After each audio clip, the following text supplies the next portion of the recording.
मला कधी अशक्तपणा जाणवला किंवा कंबरदुखीचा त्रास झाला की मी घरी असे मेथीचे लाडू करून ठेवते। ही माझी घरची वर्षानुवर्ष पारंपरिक रेसिपी आहे, म्हणूनच आज वाटले की ही रेसिपी तुमच्यासोबत शेअर करावी। चला तर मग सुरुवात करूया रेसिपीला। मेथीचे लाडू करण्यासाठी 3 दिवस अगोदर तयारी करायला सुरुवात करायची। तर 3 दिवस अगोदर रात्रीच्या वेळेला मी 50 ग्राम मेथी दाणे घेतलेले आहेत। ते आपल्याला फ्राईंग पॅनवरती मंद आचेवरती 3 ते 4 मिनिटं भाजून घ्यायचे आहेत। थोडासा रंग बदलला की आपल्याला हे प्लेटमध्ये काढून घ्यायचे आहेत आणि पूर्ण थंड करून घ्यायचे। पूर्ण थंड करून झाल्यानंतरच आपल्याला ह्याची बारीक पावडर करून घ्यायची। एकदम बारीक नाही करायची, थोडी अशी रवाळ ठेवायची आहे। तर याला थंड करून आपण बारीक पावडर करून घ्यायची। मेथी पावडर तुपामध्ये भिजत ठेवायची, त्यामुळे मेथीचा कडवटपणा काही प्रमाणात कमी होतो आणि लाडू अधिक चविष्ट लागतात। तर मी इथे 3 रात्र ठेवलेली होती तुपामध्ये भिजत। तर प्रत्येक रात्री मी डबा उघडून व्यवस्थित मिक्स करायची मेथीला आणि ठेवून द्यायची। तर किमान तुम्ही 2 दिवस किंवा जास्तीत जास्त 4 दिवस तुम्ही ठेवू शकतात मेथी तुपामध्ये। तर ह्याला व्यवस्थित सुरुवातीला मी थोडंसं तूप घेतलं, तर प्रमाण म्हणजे 50 ग्राम मेथीला 100 ग्राम इथे मी तूप घेतलेलं आहे। तर सुरुवातीला थोडंसं घालायचं, व्यवस्थित मिक्स करून घ्यायची पावडर आणि उरलेलं सगळं तूप मी यामध्ये घातलेलं आहे। व्यवस्थित मिक्स करून एक डबा सेपरेट करून ठेवलेला आहे, जेणेकरून आपण नेहमी काही पदार्थ किंवा जे जेवण नेहमीचं बनवतो त्यावेळेला त्याला धक्का लागून ते पडू नये म्हणून सेपरेट डबा किंवा टोपात ठेवलं तर सोयीस्कर होतं।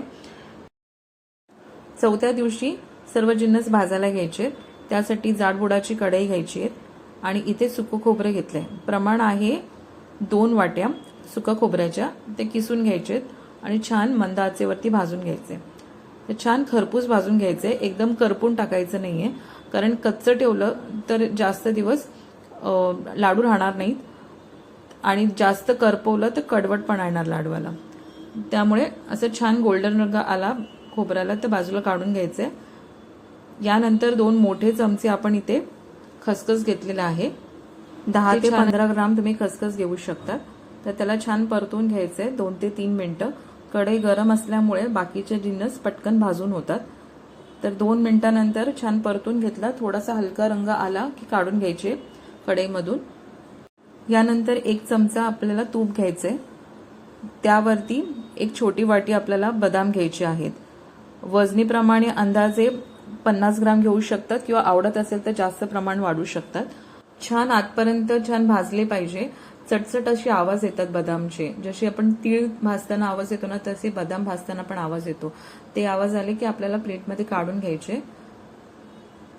यानंतर आपल्याला 1 वाटी काजू घ्यायचे, ते पण 50 ग्रॅम किंवा वाटीभर घ्यायचे आहेत। पिस्ता हवे तर तुम्ही पिस्ताही तुम्ही यामध्ये ऍड करू शकता।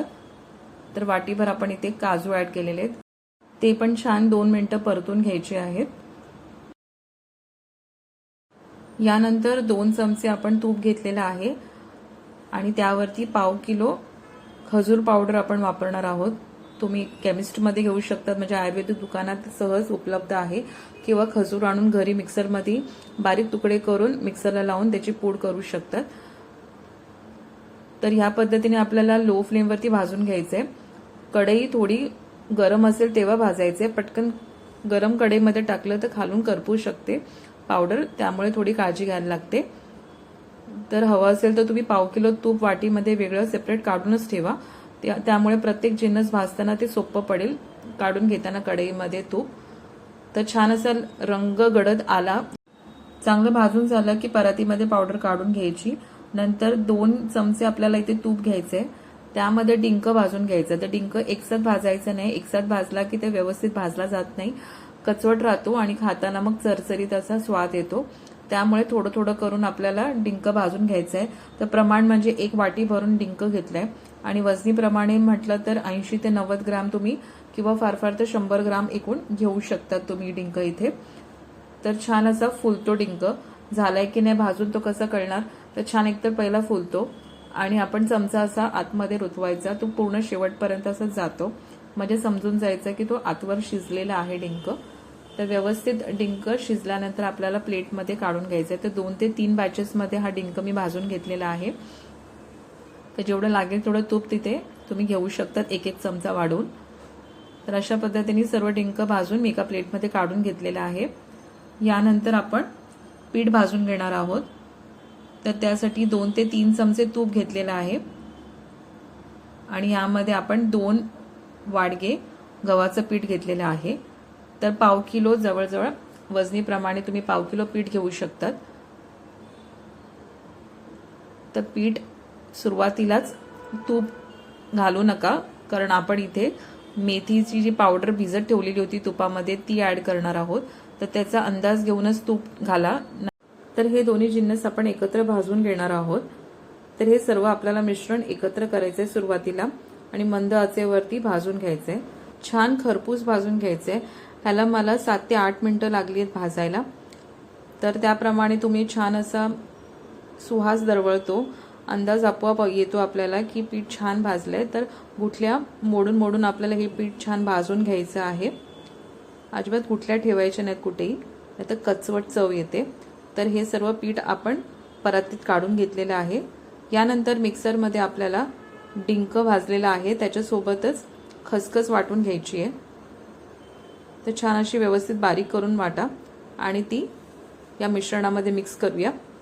यानंतर खोबरं आपल्याला बारीक करून घ्यायचं आहे। फार असं जिन्नस एकदम बारीक करायचं नाही आहे, थोडं रवाळच ठेवायचं आहे। ड्रायफ्रुट्स जे आहे ते 2 भागामध्ये डिवाइड करा। आधी थोडे ड्रायफ्रुट्स पहिले मिक्सरमध्ये लावा आणि शेवटला आपल्याला ड्रायफ्रुट्स लागणार आहेत, ते कसे वापरायचे ते मी सांगेन। थोडी पावडर करा ही सुरुवातीला पहिल्या बॅचमध्ये, ती घाला।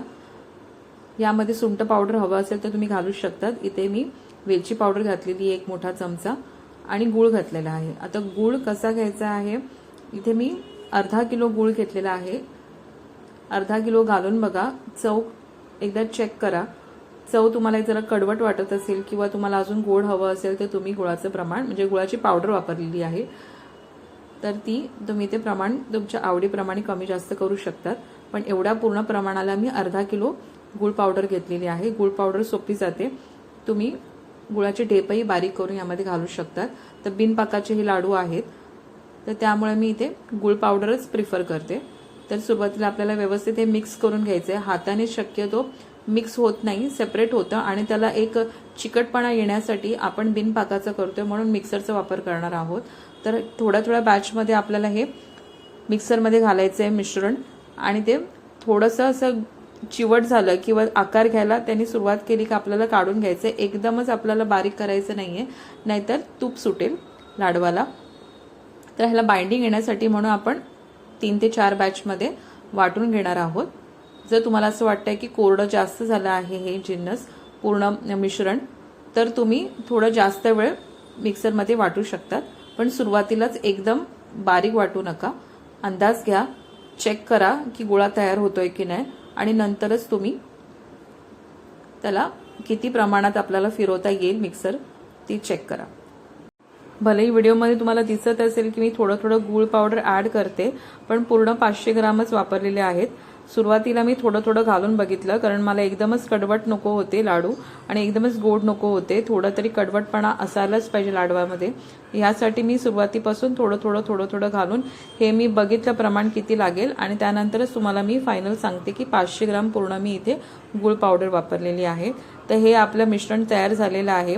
तर आपल्याला पूर्ण थंड करायचं आहे। तर मला थोडं काम होतं म्हणून मी डब्यामध्ये भरून ठेवलं आणि 2 तासानंतर मी हे करायला घेतलं म्हणून मी डब्यात भरून ठेवलेलं खरं तर या पद्धतीने आपल्याला मिक्सरच्या भांड्यामध्ये थोडं थोडं करून बारीक वाटून घ्यायचंय। बारीक एकदमच नाही, बाइंडिंग येईपर्यंत वाटून घ्यायचंय आणि काढून घ्यायचंय परातीमध्ये।